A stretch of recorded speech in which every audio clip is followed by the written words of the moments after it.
Today we begin a new series from a book by American writer Edgar Rice Burroughs. The book is called A Princess of Mars. It is the first book in a series that Mr. Burroughs wrote about a man who travels to Mars during the last years of the 1800s. There, the man meets strange beings and sees strange sights. At first, he is a captive, then a warrior, and after many battles, a prince of royal family. Shep O'Neill began the story of a princess of Mars. I am a very old man. How old I do not know. It is possible I am 100, maybe more. I cannot tell because I have never aged as other men do. So far as I can remember, I have always been a man of 30. I appear today as I did 40 years ago. Yet, I feel that I cannot go living for all. Someday, I will die the real death, from which there is no escape. I do not know why I should fear death. I who have died 2 times. I'm still alive. I have never told this story. I know the human mind will not believe what it can't understand. I cannot explain what happened to me. I can only tell of the 10 years my dead body lay undiscovered in an Arizona cave. My name is John Carter. I am from the state of Virginia. At the close of the Civil War, I found myself without a home, without money, and without work. I decided the best plan was to search for gold in the great desert of American Southwest. I spent almost a year searching for gold with another, Captain James Powell of Virginia. We were extremely lucky. In the winter of 1865, we found rocks that held gold. Powell was trained as a mining engineer. He said we had uncovered over $1 million worth of gold in only 3 months. But the work was slow with only 2 months, so we decided the Powell should go to the nearest settlement to seek equipment and men to help us with the work. On March 3rd, 1866, Powell said goodbye. He rode his horse down the mountain toward the valley. I followed his progress for several hours. The morning Powell left was like all morning in the desert of the Great South, clear and beautiful. Not much later, I looked across the valley. I was surprised to see the 3 riders in the same place where I had last seen my friend.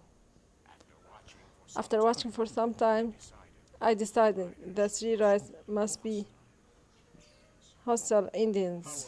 Powell, I knew, was well armed and experienced soldier, but I knew he would need me.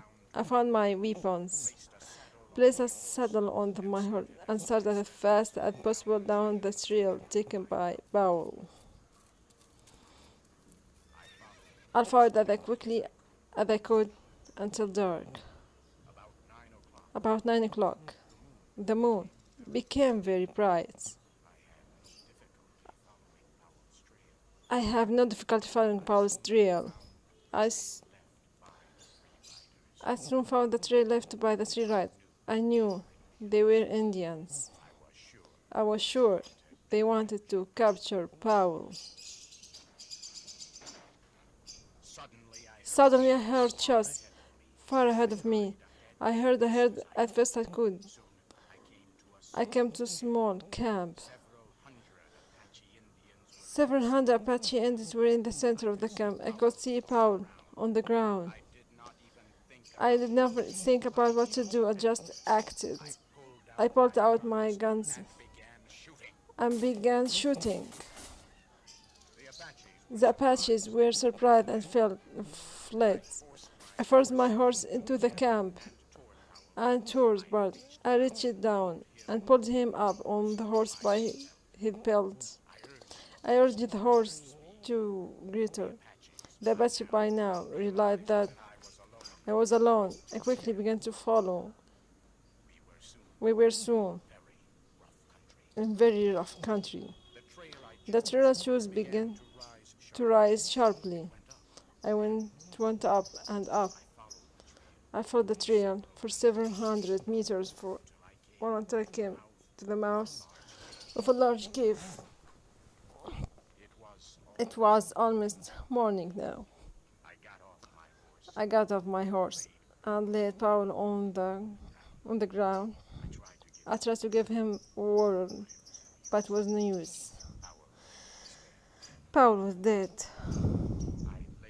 I laid his body down and continued to the cave.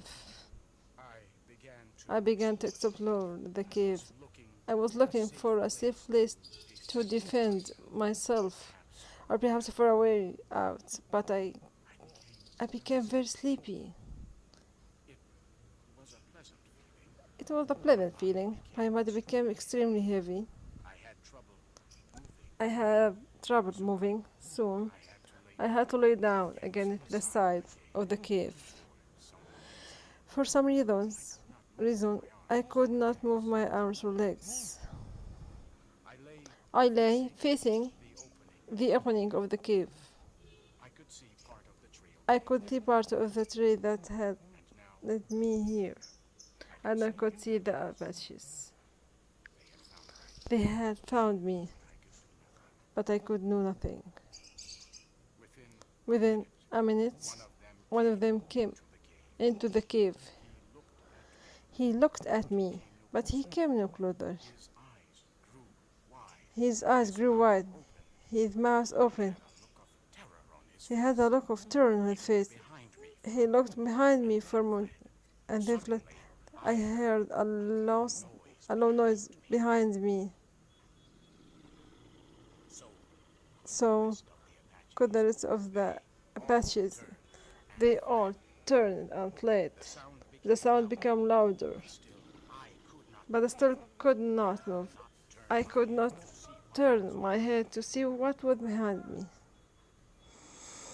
All day, I lay like this. I tried again to write, and again, but I could not move. Then I heard a sharp sound. It was like a steel wire breaking. I quickly stood up. What big was against the cave? I looked down. There before me lay my body.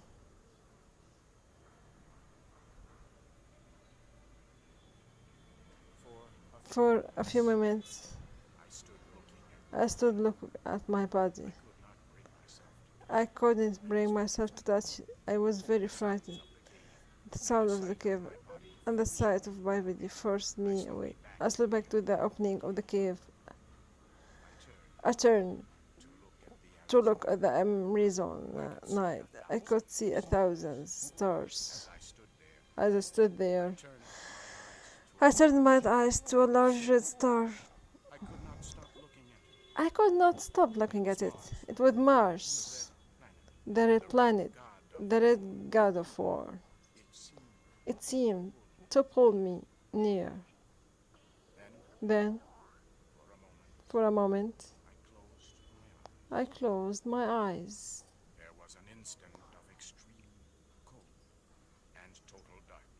was an instant of crisp cold and total darkness. Suddenly I was in deep, dreamless, peaceful sleep.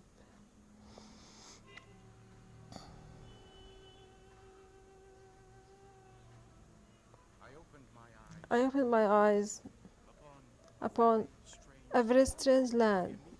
I immediately knew that I was known on Mars. Not once I questioned. My mind told me I was on Mars, as your mind tells you that you are upon Earth. You don't question the facts, nor did I. I found myself lying on a bed of yellow-colored grass that covered the land for kilometers. The time was near the middle of the day, and the sun was shining full upon me. It was warm.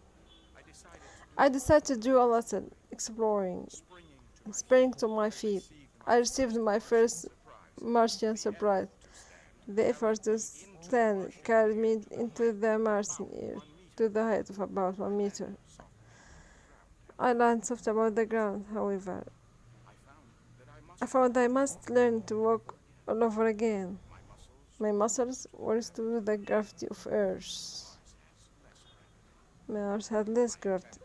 My attempt to walk resulted in jumps and hops, which took me into the air. I once landed on my face.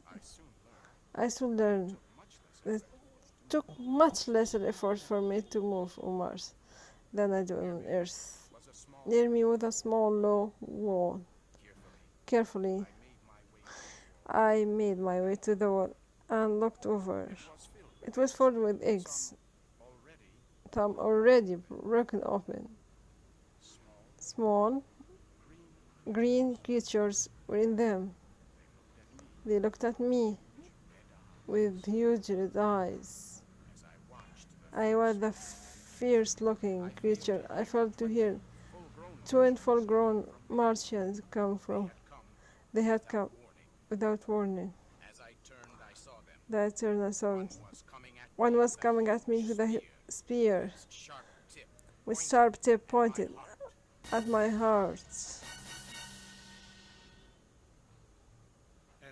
And now, the Ambassador of Mars.